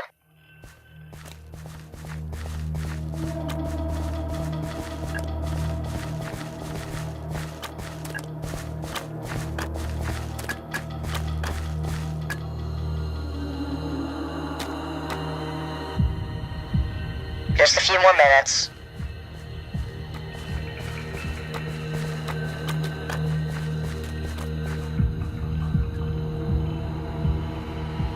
Why are you acting so weird, Amelia? You're being so vague.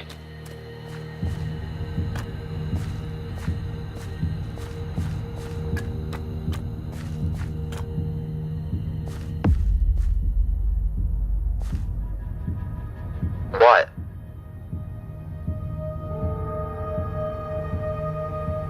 Nothing.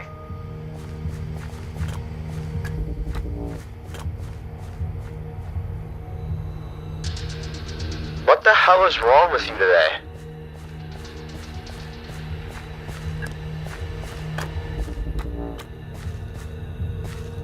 I log on the server and you're just acting so weird.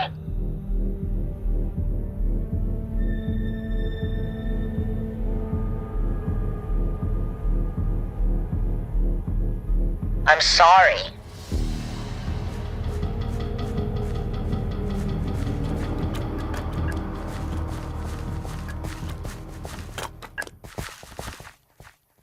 Okay, whatever.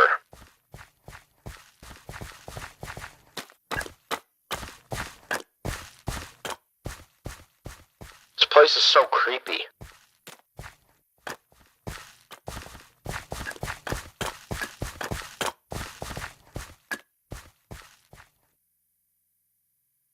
Reminds me of a graveyard. Me too.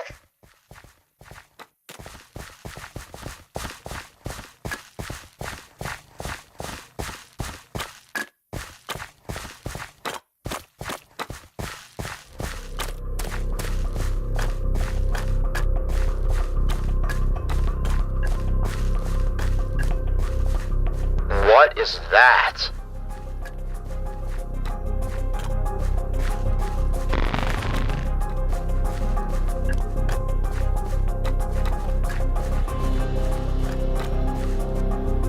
Amelia?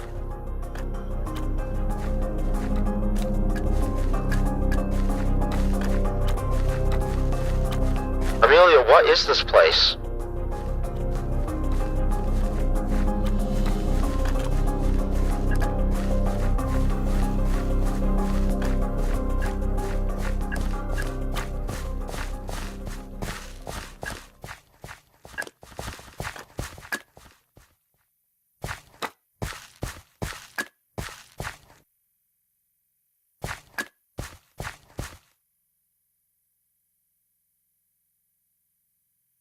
Amelia, what is this?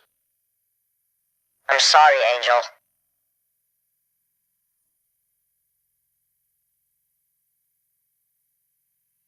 Sorry for what? What I'm about to do.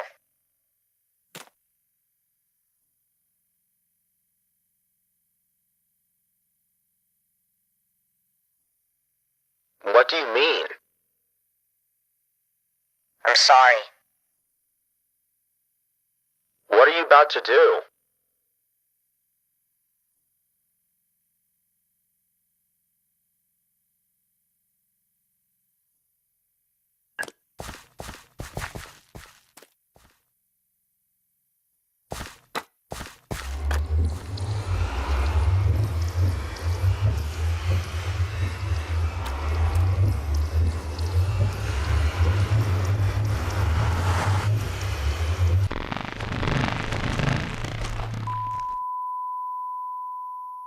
Okay, what the hell? The second video ends the same way that the first did, with the footage being seemingly corrupted. But once again, we're left with little aside from Amelia being ominous and creepy. And at this point, there's nothing left in the drive, so what are we to do? Well, we still have two things. The goat horn puzzle from before that we might have some more insight on now, and the coordinates in the book that Uncharted left for Steven. So I started heading towards the courts. And when I got there, I was met with a tunnel. A tunnel that when taken went straight down to what I could only assume was Michael's secret base. But what I found seemed off. There was almost nothing at all. Just a room made out of stone bricks, some cobwebs here and there, and a bed. It seems like someone's already been here and completely ransacked the place. Maybe it was Amelia. So now the only thing I had left was the goat horn puzzle. So I made my way back to the house and underneath the foundation, down the stairs, through the hallway, and back to the door. Except this time around, there was no stay door on the other side. Did Amelia get to the doors before I logged off? I mean, maybe, but why? She had to be hiding something, or directing us. Regardless, the leave door and the room inside was seemingly left untouched. Whoever had been here had wanted it to stay. Now we're left with the puzzle itself. So, as I said before, we were given 3 horns, each with a name: hate, sorrow, and regret. Now, based off of our investigation so far, as well as the fact that the stay door is now gone, it's safe to say that the catacombs had been built by Amelia. So, the puzzle must revolve around her in some way. And because some of the things that she'd said in the footage that we found between her and Michael, it seems that we're left with 2 reasonable options: sorrow and regret. Both of these emotions have been expressed to Michael from Amelia in the last video. However, regret indicates that you wish you hadn't done something. And because Amelia was apologizing for what she was about to do, I don't believe regret to be the answer here. So we're left with the sorrow horn, which answers the puzzle for us, but nothing could have prepared me for what I was gonna find.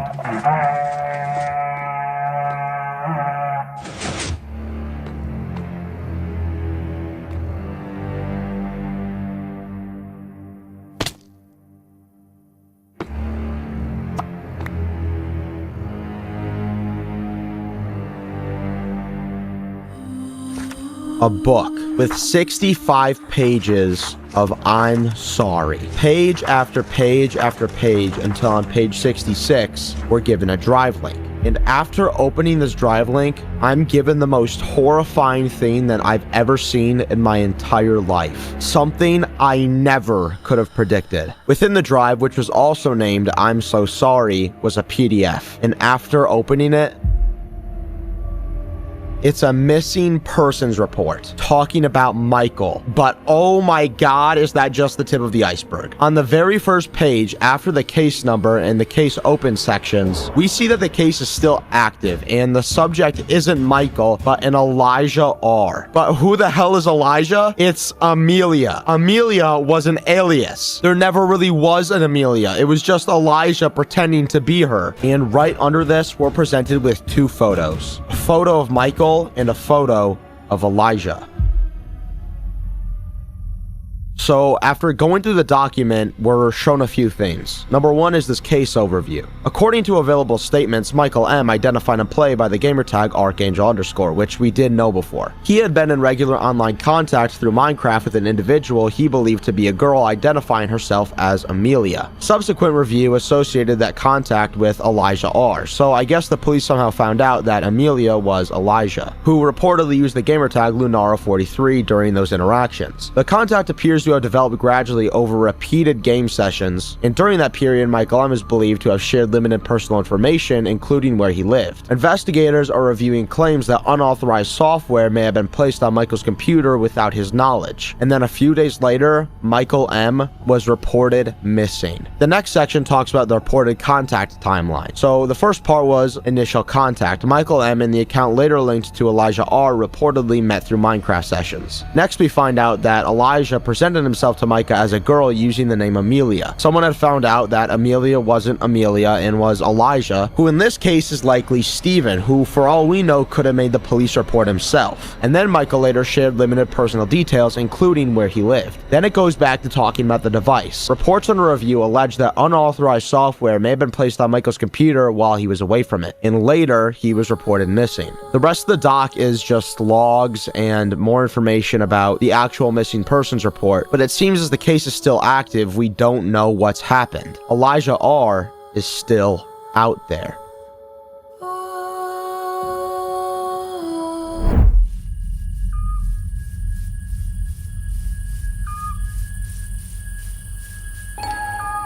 Here we are. The first shrine. I told you it wouldn't take long. Yeah, I guess. So why did you take me here anyways? Look closer, and you'll see.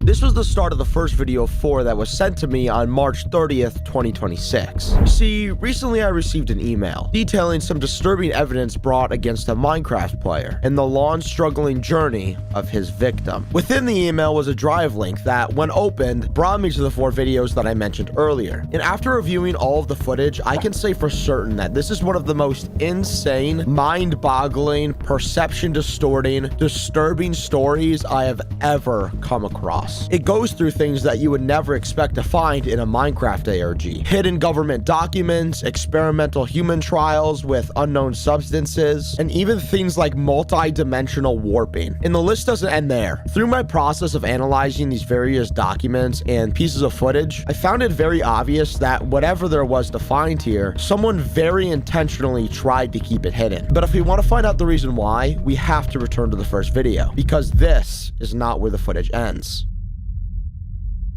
Picking back up where we left off, we see Dark Torch falling through the air.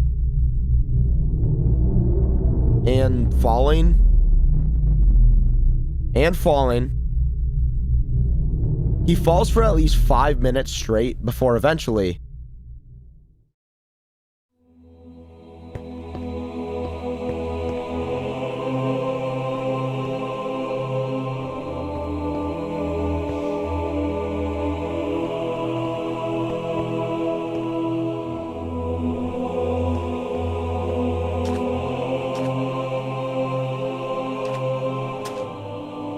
Dark Torch looks up in awe at the environment surrounding him. It's hard to make out exactly what it is that we're seeing, but it looks to be thousands of floating blocks that just shouldn't be able to float in Minecraft. Water that doesn't flow, dead leaves sitting on an invisible plane, and a massive hulking tree placed directly in the center of the oasis.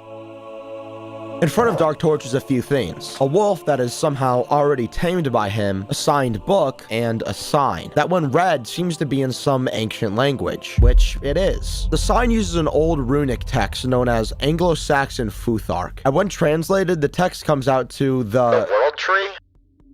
Oh, I guess Dark Torch can somehow read the runes. Wait, the chat is gone? I think I'm somewhere else now. Well, obviously. Regardless, our clues don't end there, as when Dark Torch picks up the book from the item frame and decides to read it, we're met with this. In the winds of time, those that last are mighty and enduring. To reach such heights, one must possess relentless hatred or instinct. The choice is yours. But know this, after a decision is made, there is no going back.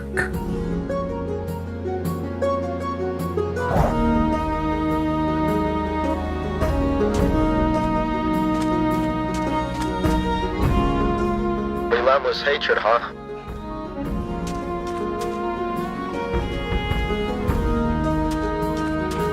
For a while here, I'm gonna hand things off to Dark Torch as he seems to know exactly what he's doing.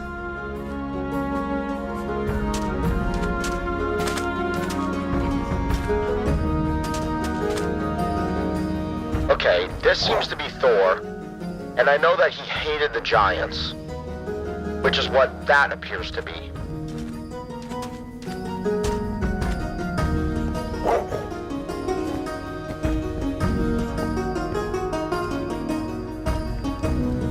So does Thor represent hatred and the giant instinct?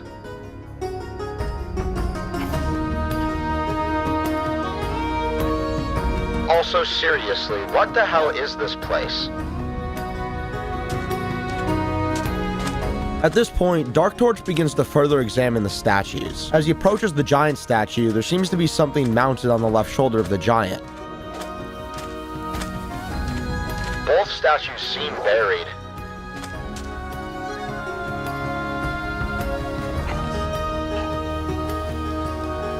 Maybe that's what the winds of time refer to. With Thor and the giant being the mighty and the enduring.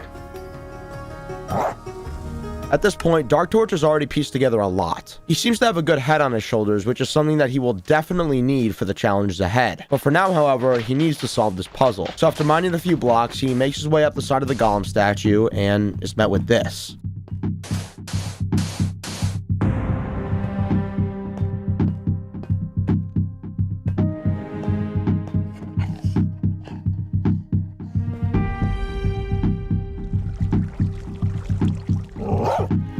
Okay, this is for sure a TNT cannon. And it seems to be pointing straight at Thor. Dark Torch then begins to make his way towards the Thor statue, putting a water bucket down, and then...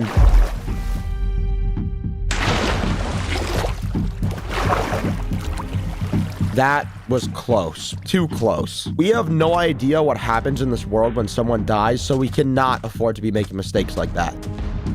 Regardless, Dark Torch once again makes his way over to the Thor statue, this time climbing to the top, and at the top he finds a lightning rod. At face value, it's just a nod to Thor being the Norse god of thunder. But what does that have to do with Dark Torch? Well, in Minecraft, when lightning rods are struck, they emit a redstone signal. And what do we have next to the lightning rod? A piece of redstone. So, I suppose I have to make some sort of choice. Well, it's pretty obvious that if I do choose Thor, the lightning rod needs to get struck. I'm not sure why, but I do feel like Thor is the choice I should make here. After making his decision, Dark Torch does the only logical thing in this situation and waits for lightning to strike, which, as some of you might know, can take a particularly long time. For Dark Torch, however, the day and night cycle passes, and about noon the next day, this happens. So Dark Torch continues to wait with the lightning rod even sparking a couple of times, but nothing. He waits and waits and waits, but no lightning. The storm eventually passes, and the chances of Dark Torch getting so lucky again are low. But with no other option, Dark Torch continues to wait.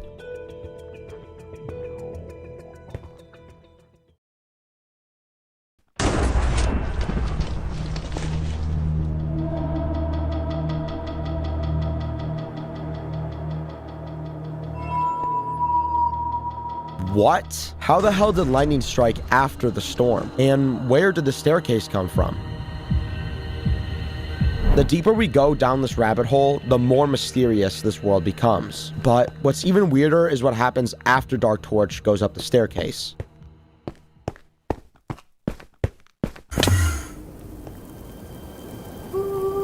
And in an instant, he's somewhere else. This appears to be some sort of void-like dimension with a massive bridge stretching across its surface. In the bottom, nowhere in sight.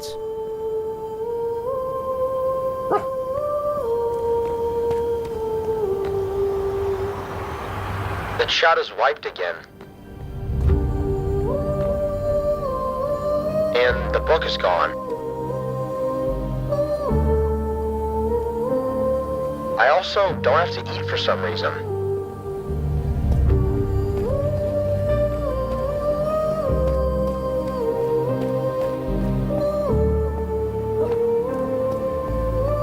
With no other obvious options, Dark Torch makes his way across the bridge, walking for a very long time. Almost 30 minutes of straight walking until this happens.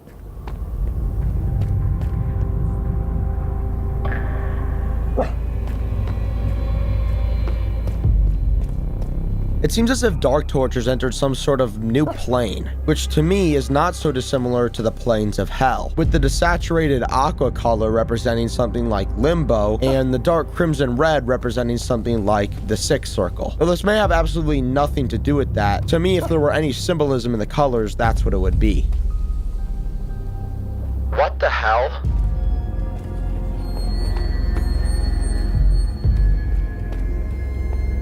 Dark Torch continues his journey across the bridge for another 30 minutes or so, still losing no hunger. At this point, the best conclusion that we can make is that Dark Torch is playing in peaceful mode. However, as we will soon find out, that doesn't make him safe. Eventually, Dark Torch makes his way to the end of the bridge, but that's when he encounters something strange.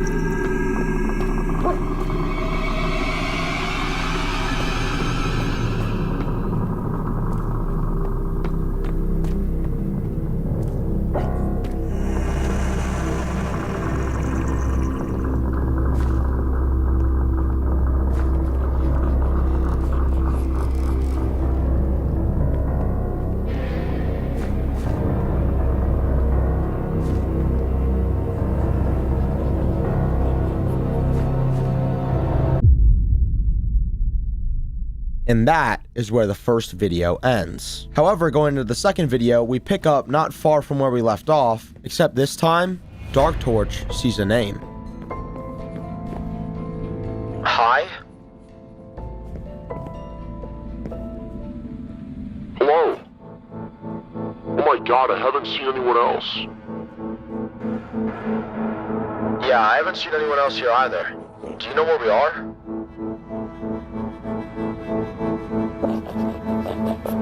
Some sort of weird world. It has its own rules.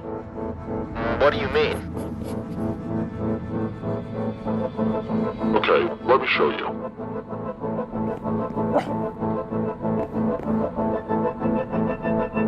Break. What the hell? How did you do that? After you activate the shrine, the world listens to some of your commands. Not all of them though, like here. Place netherite block. But when I do this, place stone bricks. How? What the hell? Chat got wiped again. Not really sure how it works, but yeah. Do you want to see the shrine? Yes, please bring me. I do not want to stay here.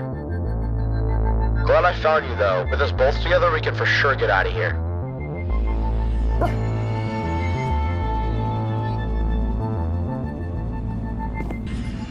Yeah, for sure. Just come with me. I'll show you to the shrine. Finding Weston within the town was a surprise to be sure, but he seems to know his way around, even showing Dark Torch some new tricks that you unlock after completing the shrine, which looking back explains what that world was that Dark Torch went into after falling into the pit. However, we're still left with quite a few questions, like who was it that Dark Torch was with at the start of video 1? And who was Weston in all of this? Someone similar to Dark Torch? Someone that's been sent to complete the shrines? Right now, we don't know, but it is clear that these shrines have some sort of significance as it relates to Dark Torch and Weston.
Anyways, here's the shrine. It's pretty easy to do. The hard part is getting out once you figure it out.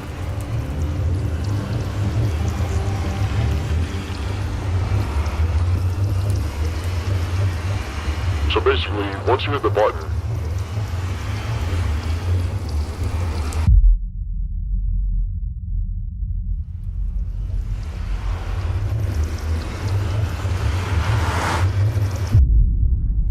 And again, that's where the footage ends, with Weston disconnecting moments before telling Dark Torch some crucial information, which to me is more than just a little suspicious. Weston seems so willing to help Dark Torch with the shrine, then randomly right before telling him something important he disconnects. It seems unlikely to say the least, almost like somebody else disconnected him.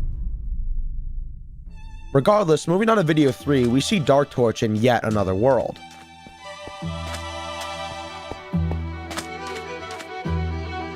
Again? No chat? I'm getting really tired of this.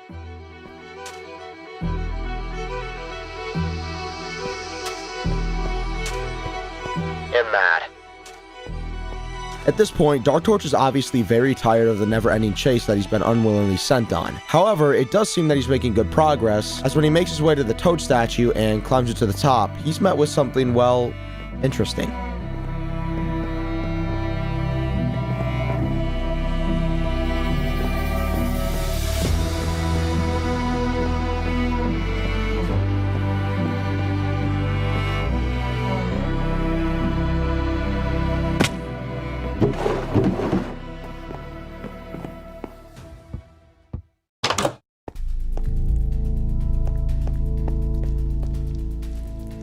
What the hell is this place?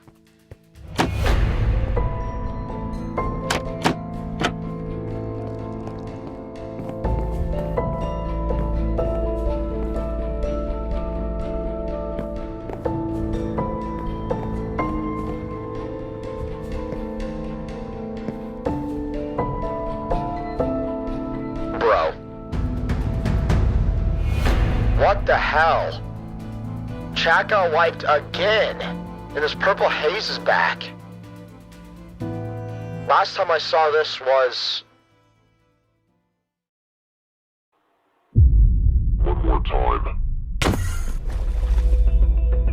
Okay, that was a lot, so let's back up a bit. Entering the new world, the first thing I noticed aside from the massive frog statue was that Dark Torch's wolf was nowhere to be found. Now, there are arguments that the wolf simply didn't make it through the portal with Dark Torch. However, I find this incredibly unlikely as he was there with Dark Torch after the staircase out of the first world. Additionally, the wolf itself is still a mystery to us. Why was it already tainted by Dark Torch, and what was it doing there? Is it somehow a part of this big puzzle that Dark Torch has been thrown into? Most likely, but then why and what does it represent? So far, the wolf has been a traveling buddy for our protagonist, but aside from that, what does he really do? Well, not much. Every puzzle and every direction has been solved and chosen by Dark Torch. The wolf, as far as we're concerned, is just there. So maybe there's still more to learn about it? Or maybe not. Maybe we already have all the answers that we need. You see, continuing onward from the third world, after Dark Torch makes his way up the frog and into the house, it remains day, and everything seems relatively normal. Well, as far as these worlds are concerned. But the second that Dark Torch makes his way up the stairs and onto the second floor, things begin to change. The lighting in the corner looks wrong, the sun has sunk into the sky in a span of seconds, and once again, as Dark Torch himself mentioned, we're reunited with the strange purple haze that we found at the very beginning of the first video. All this time, the wolf is still missing. Then, just as Dark Torch realizes what's going on, he turns around and is sent into a new world by Aaron. But why? What is this all for? Some sort of sick game to keep Dark Torch moving? Scare him into participating? So far, it's only seemed to piss him off, so that doesn't seem to be working. So, as to why this is going on, we still don't really know. But as far as the wolf's purpose is concerned, I believe we have an answer. You see, the wolf originated in the first world with the Thor statue, the giant statue, and the world tree, which in Norse mythology is known as Yggdrasil. So obviously it's supposed to represent Norse mythology in some way. But something that you might not have picked up on is the wolf's collar, which was green, and the wolf itself was black, which, as some of you may know, is a transformation that the Norse god of mischief, Loki, commonly takes on, with green being his token color. So what does this all mean? Well, I believe that this was a clue that we constantly skipped over so as to prioritize the more important questions. However, after experiencing another world jump in the third world, we're forced to face reality. Aaron was the wolf, and he seems to be playing the role of God and leaving breadcrumbs along the way for Dark Torch to follow. However, now that we know who Aaron is, that he is the one behind all of it, Dark Torch is still faced with the current situation. Him being in a new world, completely lost, with video 3 ending. However, picking back up on video 4, the final video, we're once again brought back, not far from where Dark Torch last left off. Bro, what is going on? Why would Aaron do this? I thought that we were friends.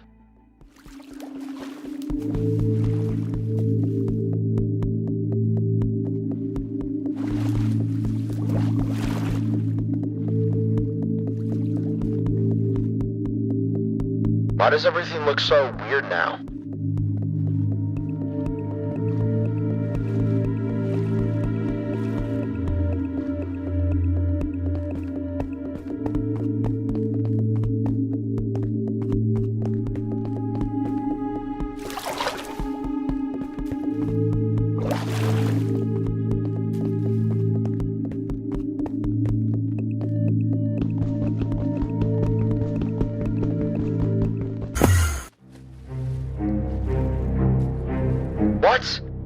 back at the start?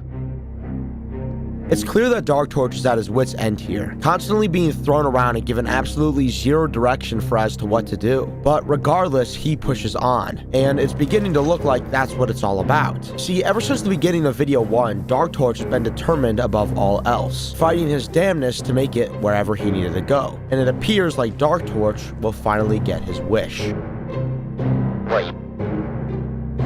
Another chat wipe? I understand it now.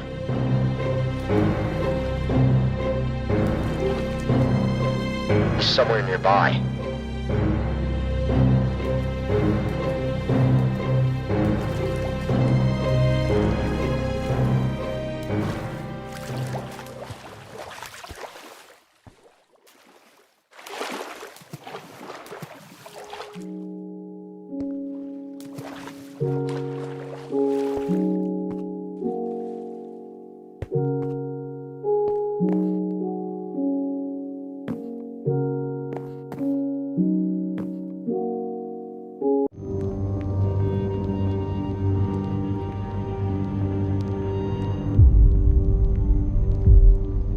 Illuminate.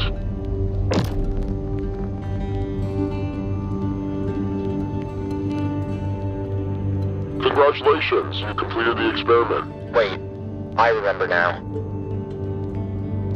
Good, you're back. Kill. You didn't really think you could use that power against me, did you? I'm not doing it again. You have no choice, Kyle. No, not again. I'm not doing it.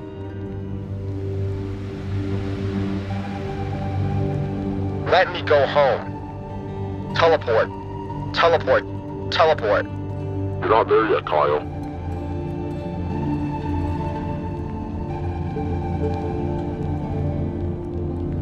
You still have another set of experiments to do. Inject.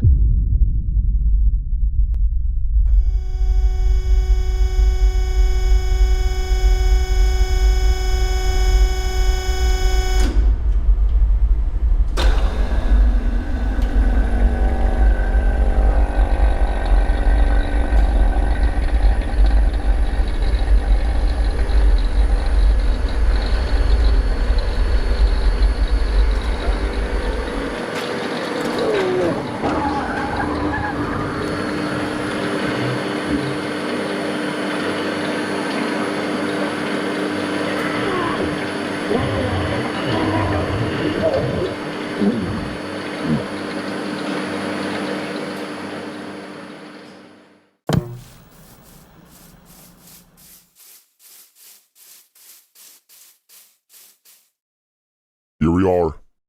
The first shrine.